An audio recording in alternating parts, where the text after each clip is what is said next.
right. Welcome back to the PCC podcast. Today we got a special guest, and I'm super excited because I don't think I have had a published author, as a guest on my podcast yet. But today, in all seriousness, I have a good friend of mine and former mentor of mine, Travis Dalrymple. Did I say that right? You nailed it. Good job. Cool. On the podcast today, and just really excited to pick your brain again and have the opportunity to do that and talk about your book and how it's actually really going to apply to our clientele and the people that we work with. Just a lot of really good overarching principles that will help you maybe lead yourself better, lead others better, break limiting beliefs, all of the above. So, welcome. Good to be here. I'm excited to catch up again and share some cool stuff. And this is the first time I get introduced on a podcast as an author. So that was a little bit of a jarring moment, but pretty sweet. And I'm not upset about it. Sweet. All right.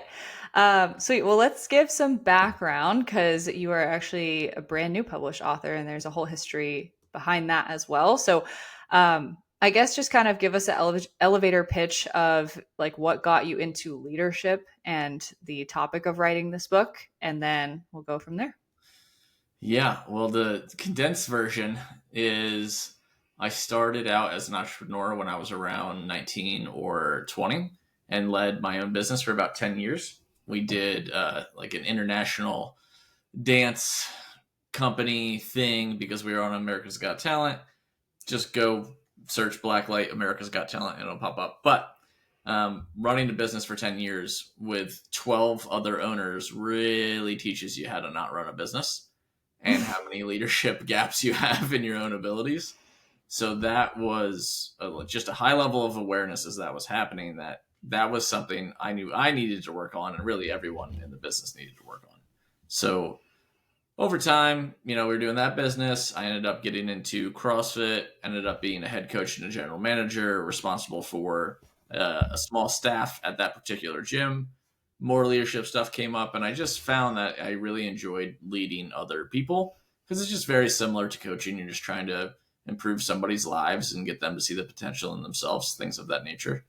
But it really kicked up in intensity when I was at a mentorship company where we scaled online fitness businesses. That's where you and I met. And then I met some other folks through that we hired as mentors that specialized in leadership.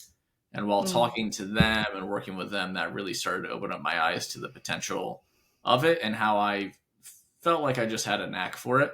And it just came a little bit more easily for me, which was awesome. And I still love it and enjoy it. But the real overall catalyst for the book was when I was presenting at a retreat for that mentorship, which you probably were at. I was there. Yeah. Yeah, there you go. Where I had to come up with a presentation specifically around leadership, and I didn't know what to call it. So I just leaned into my own personality and called it How to Suck as a Leader. And it was basically an inverse way of looking at leadership where I showed everyone really, really bad ways to lead people so they knew what it looked like if it was horrible, because that stuff just becomes super obvious. You're like, oh, I would never lead that way. And then presented different ways that they could handle those situations instead. So after that presentation, I said, man, there's a lot of topics to cover here. I wonder if this could just be like a guide or a book or a workbook or something. So I just started writing it all down. And that was about 2.5, 3 years ago. And now the book is done and it's on Amazon. Yeah. Fast forward just a little bit. Yeah. Slight jump in time. Yeah. That's awesome. No, I was there for that. I believe I was there. Either I'm just imagining it or I really was there, but I do think I remember that presentation, and it just lands well when you like pose the opposite. So like, I think I love how the whole concept of the book is like the extreme opposite of how you can be really, really terrible. Like you said, it just makes it so obvious of like, oh, I see myself in that a little bit. Maybe I should change something, right? Or a validation of, okay, I'm not horrible, but maybe there's some areas to improve. So, yeah. And it's very easy because the book is written in the same way where it presents a very sarcastic tone of voice at the start of each chapter showing this is a terrible way to do this thing. And when you're reading it, you're either going to see that in yourself or you're going to see that in the people that you've worked with in the past. So either Hmm. way, you're going to identify with some version of it, and then it goes into present different ways that I've approached those things over the past, 15-ish, 20 years at this point. Yeah, yeah. And I don't think I would have bought nor would read a book from you if it wasn't sarcastic or in your like if it wasn't sarcastic or in your tone of voice, like it would just be really fake because you're a pretty funny guy. Well, you should get the audiobook then because there's Oh some no. jokes in that one. Oh boy. Okay. I actually listen to audiobooks a lot, so I'll probably do that. Um, well, I'm gonna start with like a loaded question, and then I just kind of want to unpack it from there. Okay. Uh, what would you say, based on your 15, 20 years of experience writing this book, leading so many people, what would you say make the qualities of a great leader? Good question. Certainly a loaded one, without a doubt, Yep. but that's okay. I think one, I'll give you three. So I think Okay. the first one is the ability to be coachable as a leader, and meaning that your ability to take feedback from the people that are on your team and not get defensive or reactive around that feedback. Mm. That is just such a super common barrier that owners, leaders put up when they get feedback is they automatically assume they're being attacked. And that's really not the case, depending on how the feedback is given, of course. But without that feedback, them improving is more or less impossible. So if you don't have the ability to take that feedback and be humble about it and actually consider someone else's perspective or what it's like to be in their shoes while working with you, then your potential for growth is, I would argue, pretty much zero. Yeah. So the first one is definitely the ability to take feedback and being humble about it. Yeah. I'll actually just play kind of like the tie-in role here for like our clients that are listening too, because most of the people that listen to this podcast are probably our clients or prospective clients. For like a coaching relationship, this is also the same thing. So it goes both ways. But like if we're just talking about application for like you want to see results, your coach gives you feedback. You take it as an attack. You think they're accusing you of not adhering to your plan, doing these things. Like that's also something that you can look at. All of the topics we're going to talk about today can really apply to that self leadership and how you look at your fitness journey too. So I'm just going to kind of interject and tie all of that in for people too along the way.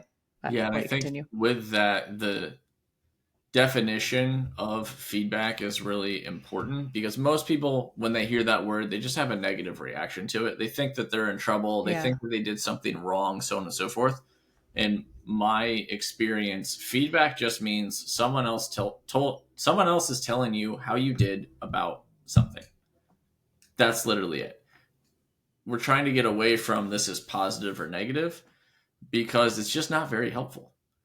It still can be those things, meaning if you did something wrong and someone's trying to help you correct that, you could perceive that as negative, but they're trying to help you, so it's also positive. But at Yeah. the same time, you could flip that and say, well, I'm giving you feedback on how you did this thing really, really well, which for a lot of people, they don't receive that kind of feedback while at work or in a coaching relationship. So it's really important to view feedback through the lens of, I'm just telling you what I think how you did because that's my role in this relationship that we have. So when it comes to, health and fitness clients, your coach is just trying to help you out. They want to make you better. They're not trying to tear you down or anything like that. Yeah. Well, and something too that I think we work on so much with our clients because, like, I'm kind of similar ish to you in the sense that I just go way into people's psychology with everything. Um, And I think a lot of times, like the way that we're taking feedback is sometimes because we're reflecting something within ourselves. So if we're taking feedback poorly, let's say, hey, like I noticed that you were over your calories for the weekend or something like that. Like, where do you think that came from? And if we take that in a defensive way or we take that in a shutdown way, I actually see that more often. Like, oh, I failed. I'm just going to give up, right? Because I'm getting this negative feedback. A lot of it can be really reflective of our internal dialogue rather than what the person's actually saying. What do you have to say on that? It requires a good amount of awareness if you are someone that often gets defensive around feedback. the question that you have to ask yourself is, where does that come from? And how can I expose myself to more of that so I can work on it? Oof. You're not going to get better at receiving feedback by getting less feedback. That isn't going to work. So a lot of it really comes from your own ability to be curious about the feedback that you're given. Because if someone gives you feedback, it doesn't mean you have to agree with it, Yeah. but it's still about accepting that feedback in a humble manner and getting curious about it by asking questions. So if someone gives me feedback and maybe I'm a little bit confused about the feedback, or maybe I disagree with the feedback, it could be as simple as, all right, you're telling me X, Y, and Z. Could you tell me a little bit more about that? Because Yeah. there's also a really high chance, because people are people and sometimes communication isn't great, that there's simply a misunderstanding. Yeah. So when you ask for clarification, people just naturally expand on what they just said. That's what you're asking them to do, so it makes sense. So you might find out that they said one thing and actually meant another. Whether that's good, bad, or indifferent, it gives you more information because you might be jumping the gun on your assumptions about what they said. So that's where you just have to be really careful, and being curious and humble about the feedback, asking questions about it, really can make receiving feedback, if you're someone that's not great at that, way Mhm. easier and significantly more comfortable. Yeah. I think just like slowing down, right? Like we're just quick jumping to assumptions, jumping to conclusions, right? If we just slow down, whether that's with another person, feedback to ourselves, or like, numerical feedback, looking at what the scale says. Do we jump to assumptions, jump to conclusions there? Like that's still feedback that we're reflected on ourselves. So I love that because curiosity is something I talk a lot about, and our clients will definitely be like, this word again. But even in like interrelationally, it's really important here. So I love that. Okay, so that was point one Yep. of our qualities of a great leader. It's number two. Number two is related to number one in that it's your ability to actually listen during a conversation as a leader or as a client in any kind of coaching leadership relationship. If you are unable to actually hear and understand what the other person is saying, that makes everything else pretty much impossible as well. And that goes right back to folks being reactive or not taking feedback well. Like all these things are pretty intertwined. So what I've Mm-hmm. found is that just because someone says something in a particular manner doesn't mean that that's what they're trying to get across. And sometimes they just don't have the particular combination of words to say it perfectly for you to understand. Maybe you need it to be said in a different way to truly understand what that person is saying. So Yeah. that active listening skill as a leader, coach, client, whatever, is imperative because that really opens up the dialogue and allows people to have true, meaningful conversations without the defensive nature, without the reactivity, without you wanting to punch somebody else in the face. Yeah. I think I'm sensing some themes, right? So one of them is really slowing down and being aware of our assumptions where we're jumping to conclusions, just getting more curious or being more open to like just kind of the lens you're looking at things through. Like, do I have all the information here instead of like, oh, this is what that meant, right? And just really slowing down in communication. Like I'm hearing leadership, communication, just really starting to meld together. Yeah, absolutely. And I think the third one, also related, would just be empathy and actually giving a shit about the people that you're working with. Hmm. Right? If you're leading a Crazy. team, yeah, it's so weird. If you care about people, it makes life better. But I've just seen it too many times where the leader, coach, team leader, whatever, uh, says that they care about the team or the client, etc., but their actions speak otherwise. So even though the words are nice, there's no follow through there. So the Mhm. automatic response is, well, you clearly don't care about X, Y, and Z individual because you just did the exact opposite or you literally did nothing. Yeah. People aren't robots and they don't want to be treated like robots. They just want to be treated like people and they want to work with folks that have empathy and actually care about them and want them to do well, etc. So if you don't actually care about people in a leadership position of some kind, those people will tolerate you instead of follow you. And that's more or less the main problem that I'm trying to solve. There's just too many leaders that people tolerate, and then they go somewhere else to find someone else that they actually want to follow. So if you're not humble, if you can't take feedback, if you're a bad listener and you don't care about people, good luck. It's not going to work out very well. Yeah. Maybe leadership's not for you. Yeah, it very well could not be something that you should dive into. Yeah. Well, on that note, though, I think there's a section of your book that I have just been honestly really focusing on in my own life, and that will apply to literally everybody listening to this, whether they are in a leadership position or not, is self-leadership. Is the fact that even if we're not running a team, running a business, running a household, whatever it is, literally all of these things still apply, right, in self-leadership. So like, how would you, everything we just explained was a little bit more from like the interpersonal, like relational context. Yep. But when we're looking at self-leadership, like how would you have those same things apply to like just our listener who's just trying to lead themselves in the best way possible? I think from a self-leadership perspective, setting boundaries is just an incredibly high priority. And that could be setting boundaries for yourself or setting boundaries for other people. I mean, most people are very, very comfortable saying yes to just about everything, but how often are you actually saying no to things? How often are you actually setting a realistic schedule to actually make your health a priority? You can say that you want your health to be a priority, but is it actually one? Are you taking the steps necessary to truly show that it is? Right? You can't just be fluffy nonsense where you're like, yeah, I'm working on my health, but I never make time for it because I don't have time. Like all of that is just something you're choosing instead of changing. So I think setting boundaries, making sure that you're actually putting yourself first and being a little bit more selfish, not to the extent that you swing the pendulum all the way to the other side of the spectrum and then you don't care about anyone, you only care about yourself. But no one else is really going to put you first. So if you don't, especially when it comes to your health, why would other people automatically do that? That doesn't make any sense. Absolutely.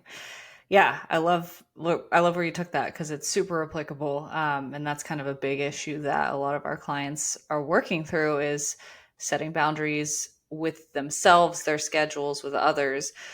So, like, what would you say your best advice is for like how would someone do that? How to set those boundaries? Yeah, and hold them because Yeah. those are two different things. I think number one is making those boundaries, bringing the awareness to those boundaries, because most people know what to do. The real question is, why aren't they doing it? Yep. So when someone says to me, well, I don't know what kind of boundaries I should have, I usually just don't believe them, honestly, because people know what they should be declining or saying yes to. People know that they need to put X, Y, or Z in their schedule, or they need to get their workout in, they need to track their food, they need to make different decisions at the grocery store, whatever that may be, they know that. But if that's not visible and it's not something they regularly see, then it becomes impossible. If you can't see it, it's not going to get done. So I think the easiest way to start there is write down what things that you at least think you should say no to, what things you think you should set more boundaries around, like actually write out a list, because otherwise it's just living in your head. And in that case, it might as well not exist anyway. Write it out, and then you're going to have 5 to 10 things on there. Just start with 2 or 3. You don't have to go 0 to 100 when it comes to your health. You don't have to change every single thing in 1 week. You just need to make a few minor changes and change a couple habits over the course of weeks and weeks and weeks and months and months and months. And by the time you're done with that, you're an entirely different person. So I think it's starting way smaller than most people usually realize, with just 2, 3 boundaries, and then get those in your calendar, put them on a sticky note on your computer, set a reminder in your phone, like whatever the thing may be, just to bring constant awareness to that boundary so that when the decision comes up where you can, so to speak, go left or right, you could set the boundary or you could not. If there's no awareness around that thing, if that hasn't been an active practice, then you're just going to continue doing what you're doing. But if you have those reminders and you're constantly looking at it, you'll say to yourself, oh, I have this ability right now to make a different decision than I would normally make. So I'm going to make that decision. So it's about the Mhm. awareness, constant reminders, and then just through that, you're going to recognize those decisions more and more. Yeah. Yeah. And I'll kind of just add something on from a personal experience with you. I'm sure you remember a Zoom call at one point where I was just in so many tears Sure. and just super, super down. And I think just the big takeaway from that call, and like I still teach this to other clients to this day and like remind myself of this to this day, is actually giving yourself credit for the small choices and changes that you do make, Yep. and just giving yourself credit in general. So, like, you're faced with the decision, you set one boundary, but maybe the rest of the week you don't set 10 others. Like, that still feels like a failure overall. But actually giving yourself credit and patting yourself on the back for the one builds some momentum, some self belief, and can keep you moving forward, even if things look a little dim. So, I think just adding on to that, would you say that's an appropriate placement of that tool that you've given me? I agree. And a really easy framework to use that for folks listening is instead of thinking pass fail. So let's do an example. So let's say you make a Mm-hmm. list of 10 boundaries and you start with, I don't know, two. And you do those two most days of the week, but the other eight, obviously, since you're not working on them, you're not doing them. But you might get to the end of the week and say, oh, I only set two boundaries, so I failed. I didn't get all 10 in, which wasn't the point, but that's how people feel about that kind of stuff. Yep. The mindset shift there that I would recommend is, to what degree did I set boundaries? Meaning, normally that would have been zero, but since you did 2 out of 10 this week, you're actually up to 20%. And the goal is not to hit 100 every single time, it's to just gently increase that percentage over time. So it gives you the benefit of the work that you've put in while also acknowledging there's more work to do, but it doesn't have the I'm a piece of shit, I failed, I'm a terrible person vibe to it, because that's not the point. That's not what anyone's trying to do. No one's perfect. Everyone's their own little disaster. So you got to give yourself credit. So that framework really helps with that. Hmm. Yeah, I love that one. Okay, I have a question for you on one particular section of your book. And I humbly admit that I have not read it yet. And I think I said that on air already, but just so everyone knows, like, I'm getting to it. I promise. But what'd you say? I said, I promise it's a good book. It is. It absolutely is. But I was looking through it, and there was one part that I actually did read through most of just because I was skimming and looking at everything. And this is just, I think, a topic in self leadership that can get touchy, Yep. and in leadership in general, because people don't like it. And you, you probably know where I'm going with this, but it was in the three lenses of leadership, that it's not my fault under self leadership.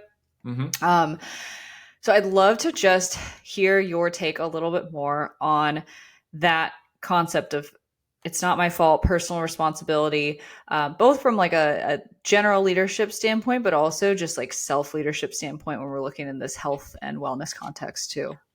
Yeah. So the three lenses are character traits, beliefs, and skills. And the goal is, if you can level up yourself in those areas, you basically have limitless potential. However, in order to work on those things, you have to take ownership of what you are and aren't doing, no different than setting boundaries, as an example. Mm-hmm. The place where people get stuck is they start thinking that the world is out to get them, or they slip into a victim mindset where they just feel like everyone's out to get them and there's nothing they can do, so they shouldn't do anything. The problem with that is you take away all of your own power to actually make change. So if you're choosing not to change, that's an active decision. It's still a decision to not do anything. So if you're not doing anything and you're upset with yourself for not doing anything, the only option is to change. And at the end of the day, it is 100% on you. Life happens through you, not to you. That's the big mindset shift that really helped me. It's what you're not changing, you're choosing. Those are kind of interchangeable quotes. But when people lack ownership and they start blaming other people, they just become stagnant. They become victims. They become hard to work with. And they rarely, if ever, get to where they're going until they look in the mirror and say, although there's other factors here, although there's other people involved in X, Y, and Z, it is still my fault. Usually that's pretty heavy for folks because they look at that in a negative way as if they're beating themselves up. But my argument would be that it's actually very positive and uplifting if you can say, well, my life is my fault, which means I can change it. That gives me a lot of power because if I know I messed up X, Y, and Z, I can just fix that. It's more liberating to me than constricting. So embrace the fact that, yeah, there's other factors that happen in life without a doubt, 100%. But if you view everything through the lens that it's your fault, then that gives you the power to change things. Yeah. I love that. I've kind of used that in kind of culture building within the team at PCC. I just changed the word fault to responsibility just for Sure. like palatability's sake. But but overall, like it lands really well with the team that we have. But I was actually kind of stumped and was like almost about to like dump out one part of the podcast that I was going to ask you about, but you provided me a beautiful segue. So we're going to go right into it. Okay. We're talking a lot about accepting our reality, taking responsibility, making change in our life. And I think a lot of times, like the thing that gets in the way of what you had just said, of just like, it's that simple. Like, I got myself here, I can change it. The one thing that stands in the way is our beliefs that we can change it, our Mm-hmm. limiting beliefs. So I know you've provided me with a wonderful framework that actually lives in like our client modules of how to break self-limiting beliefs, get out of self-sabotage, actually get our behaviors to align with our intentions in that way. So I'd love for you to just break that down for our listeners here because we have not had you on this podcast for these listeners. Sure. So beliefs are a tricky thing because you don't really know what you believe until someone challenges you on them. And Mm. without a certain framework to discover your own beliefs, they're really, really hard to identify. So the framework that I use is kind of a four-step model. So the first step is your thoughts. The second one is your physical feelings. Your third one is your emotions. And the fourth is action. So thought, feeling, emotion, action. Usually the the trouble people get into, I don't know what the people trouble you get into would mean. The trouble people get into is they have a really fast and strong tendency to believe every thought that comes into their head, which can very much influence what you believe. So if I think that I'm, a piece of shit and I have that thought all of the time, that's going to be a problem because I'm going to start to believe it. So the first step in figuring out whether or not you have a weird belief is questioning your own thoughts. So if you have a thought, it doesn't automatically mean that it's true because you've got like 60 to 90,000 thoughts a day. If you believed every one, you'd literally be a psychopath. You'd be in a mental hospital. Yeah, But definitely 20 different personalities there. without a doubt. But since most people don't have awareness around it, it can be tricky. So the first thing is, okay, I had this thought. I think that I can't do X, Y, and Z. I can't lose weight. Well, that's an interesting thought. What made you believe that thought? And that's going to get you to the underlying reason. Maybe I tried in the past and it didn't work. Well, what makes you believe that it didn't work? Right. And you kind of keep going down that route until you find something that is a root issue, which most likely is a false belief. Or you could simply choose to believe something different. So if you said to yourself constantly, I can't lose weight, and then you started to question that thought, you could then say, actually, I don't want to believe that about myself anymore. I can lose weight. Just by that simple switch and reinforcing that on a daily basis, whether it be reminders, simple affirmations, what have you, you're going to start to make different decisions because you now have a different belief, or at least you're working on a different belief. So it starts with awareness, and then it comes through practice and repetition of making sure that whatever came up for you, whatever that original belief was, whatever the new one is that you choose to believe, that you can actually see that literally on a piece of paper, on a sticky note, reminder in your phone, calendar, etc. That's where I would start people if they're struggling with kind of attack thoughts or negative thoughts about themselves. There's nothing stopping you from simply not believing that thought. Yeah. I love it. I appreciate you for explaining that for probably the umpteenth time, because I know that's what you kind of got known for a while.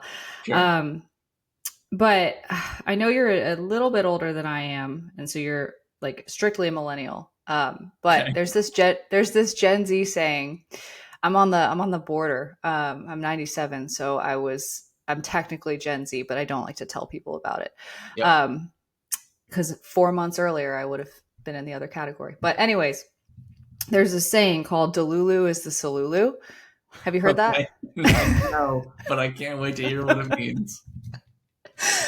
So I love that you haven't heard it. That's awesome. Okay. Whew. You can't say that with a straight face. Okay, so that essentially means like delusion is the solution, right? Like if you take out the Yep. Gen Z part of it, and there's actually I think a bit of truth to it though. Like just kind of the simplicity that you put all that into, like it makes it sound so stupid simple. Like, oh my god, I just need to like believe another thought. Like that's crazy, right? Sure. But I think I've kind of just been like going over this honestly in my own mind and life and clients lately, that there's like a certain level of like brainwashing that you have to do to yourself to be successful. And so like I literally like come back to that line. I'm like, I hate that I'm saying this out loud, but like Delulu's the Salulu. Like Yeah. it's really true. What do you think about that? It's certainly something I'm not going to say aloud on the podcast. I don't want that on the internet anyway. It would be the clip that I took if The you did say Lulu it. is the Salulu. It just Yes. sounds like a kid's cartoon. Uh, I think there's certainly some merit to it.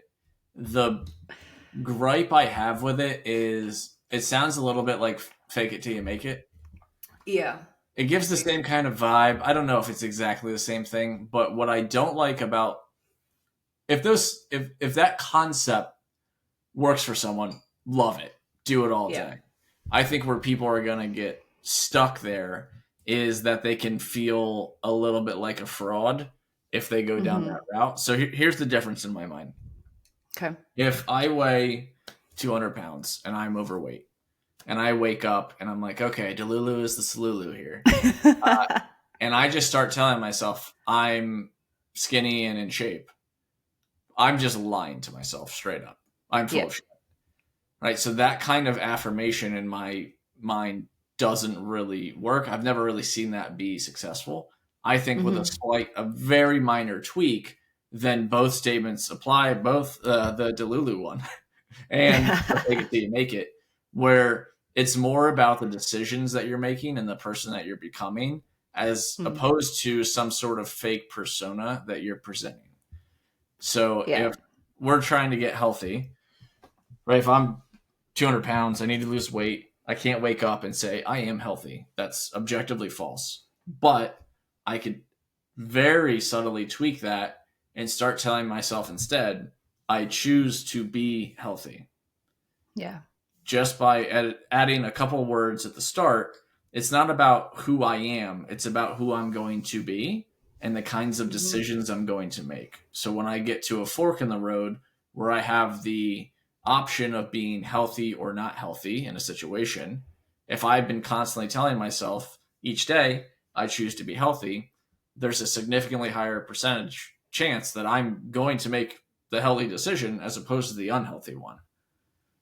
So Yeah. I think the where people get stuck is the delulu and the fake it till you make it Yeah. can feel, not to be repetitive, but can feel very fake, as opposed Yeah. to, oh, this is a decision making framework that I can use to start becoming the person I need to be in order to do XYZ, in order to lose Yeah. weight, in order to get healthy. Yeah. No, that's a really good way to delineate the difference between those two. Um, and it's actually really funny that that's like where it took you, because I just did a training for our clients on Tuesday about the person that you're leaving behind, the person that you're becoming, and the gap between those is where you consistently exist. You're always evolving, and it's always about continuing to try to embody that future version of you, right? Yeah. But acknowledging that you never make it all the way, so you're never, deluding yourself into I'm there, but it's I'm becoming that person. So Yeah. Weight loss is kind of like business in the sense that there's no finish line, because once you lose the weight or once you make the money, you're trying to keep the weight off or you're trying to keep the money, right? And all yeah, of that is just a series of self improvements based on my experience. Because the person, if I'm trying to lose weight, if I'm trying to get healthy, the person that I am now and the person that lost the weight are not the same person. Like yeah, physically, obviously, but mentally and from a personality standpoint, a character traits, a skills, and a belief standpoint, those are actually different people, right? yeah, That might mean you need to start hanging out with different people. That might mean you need to set boundaries. That might mean you need to start making harder decisions, right? There's so many things that come from a weight loss journey. It's not just the tactical, oh, I need to do this and that, and then it magically comes off. It is very much a self development journey. yeah. Well, and like you said, it's a parallel to leadership, because it's not just I'm managing people and getting a paycheck or running a business because I'm leading people. It's I'm evolving as a person because I have these people to lead, and that's a mirror for me to continue to grow with. Right. Yeah. If you can't lead yourself, no one else is going to want to follow you. So, Yeah. same thing applies to your weight loss journey. If you're not able to lead yourself and become healthy, that doesn't, like your friends and family, they're not going to follow that example. So just by you going down this path and leading yourself first, you're obviously influencing your close network of humans that you interact with. So yeah, you can change your life, but in the process, you can start changing other people's lives just by osmosis. Yeah. Yeah. That's such a cool part to like to hear about from clients, or like even to see in our own lives, how that really is just contagious. So love it. All right, Travis. Well, where can people find your book? Because I'm sure after hearing all this, they're at least a little bit interested and would want to go check it out. So the book's called How to Suck as a Leader: The Top 15 Mistakes Leaders Make and How to Fix Them. It's short, it's sweet, it's to the point, and it's a very casual, fun read. And I know you've read a lot of leadership books. Most of them are kind of snooze fests. They're boring, they're not funny, and they're like 500 pages long. So I did the Yeah, exact opposite. It's conversational, it's short, it's funny, and it's got a lot of sarcasm and jokes in it. So the book's on Amazon. You can do, there's Kindle, there's paperback, there's a hardcover, and there's an audiobook that I narrated. I did throw extra jokes into the audiobook because you're allowed to. perfect. So there's a little more commentary in that, and it's just me having a great time, especially as the book got farther. I got way more into it. But yeah, all that's on Amazon. You can just look up How to Suck as a Leader, and it will pop right up. Perfect. And where can people find you? You can follow me on the good old Instagrams at Trav Dalrymple, and or on Facebook. You can just search my name. Either works. You can put it in the show notes. People can find me. Cool. Anything else you want to plug? No, I think that's it for now. Check out the book if you like it. Let me know. I'm a very very very very big fan of getting feedback from people. I've already received quite a lot. just from people all over the world. I talked to a guy in Egypt the other day. There was somebody in London. There was a guy in Australia that reached out. And then I had Cool. somebody else. Oh, he was from Germany. That was a cool conversation. And just seeing how they felt about the book, how they came across it, what the big takeaway was. I absolutely love that. So if you guys do read it, feel free to reach out to me. I'm very open, responsive, and I'd love to talk to you. Very cool. Yeah. Awesome. Well, thank you for the conversation. And I'm just really pumped about where it went and the application that it's going to have to our clients' lives. So go ahead and give Travis a follow. And thank you guys for listening. As we know, your attention is your most valuable resource. And we'll see you back here for the next one.